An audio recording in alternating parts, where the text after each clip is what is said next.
Hello दोस्तों, आप देख रहे हैं आपका चैनल स्टोरीज बाय गुलाब गौतम। आप सभी का आपके चैनल पर अभिनंदन करते हैं। तो ये कहानी जो लक्ष्य पर ध्यान लगाने को केंद्रित करने को कहती है, तो ये कहानी है स्वामी विवेकानंद जी की। तो स्वामी जी की कहानी उनके जुबानी हम सुनने की कोशिश करते हैं।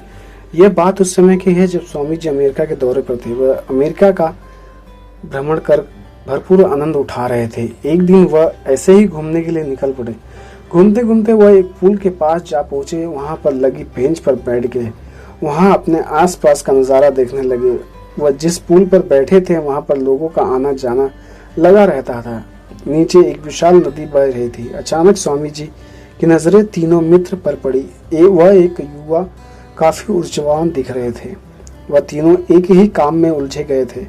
स्वामी जी ने देखा कि वह तीनों नदी में बह रहे अंडों से खेलने में व्यस्त थे। स्वामी जी को समझ में नहीं आया कि आखिर वह किस तरह का खेल खेल रहे हैं। स्वामी जी उनके नजदीक गए और पाया कि वह तीनों अपनी बंदूक से अंडों पर निशाना लगाने की कोशिश कर रहे थे।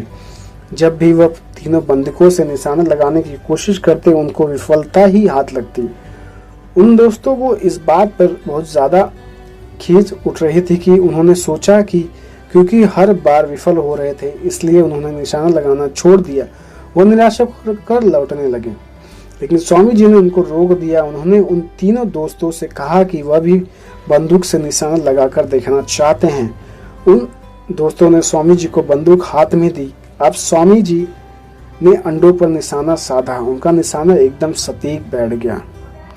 स्वामी जी का सटीक निशाना देखकर उन तीनों दोस्तों को बहुत आश्चर्य हुआ। उन्होंने स्वामी जी से पूछा कि यही निशाना जब वह लगाने की कोशिश कर रहे थे तो उनसे निशाना बार बार चूक रहा था, और यही निशाना अब आपने लगाया तो आपसे भी लग गया।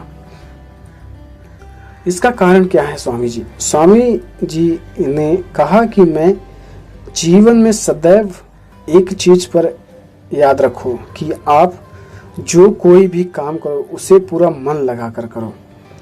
जब हम जीवन में ऐसा करना सीख जाते हैं तो हमारा जीवन महान बन जाता है। ऐसे में हम मुश्किल से मुश्किल परिस्थितियों से भी बाहर निकल जाते हैं। फिर स्वामी विवेकानंद ने उन अमेरिकी बच्चों को बताया कि भारत देश में सभी बच्चों को बचपन से ही सिखाया जाता है कि कैसे हम अपने लक्ष्यों को प्राप्त कर सकते हैं। ऐसा कहते ही उन तीनों दोस्तों ने स्वामी जी को प्रणाम किया और वहां से चले गए। तो ये छोटी सी कहानी स्वामी जी की कैसी लगी कमेंट में जरूर बताएं। वीडियो देखने के लिए धन्यवाद। जय हिंद।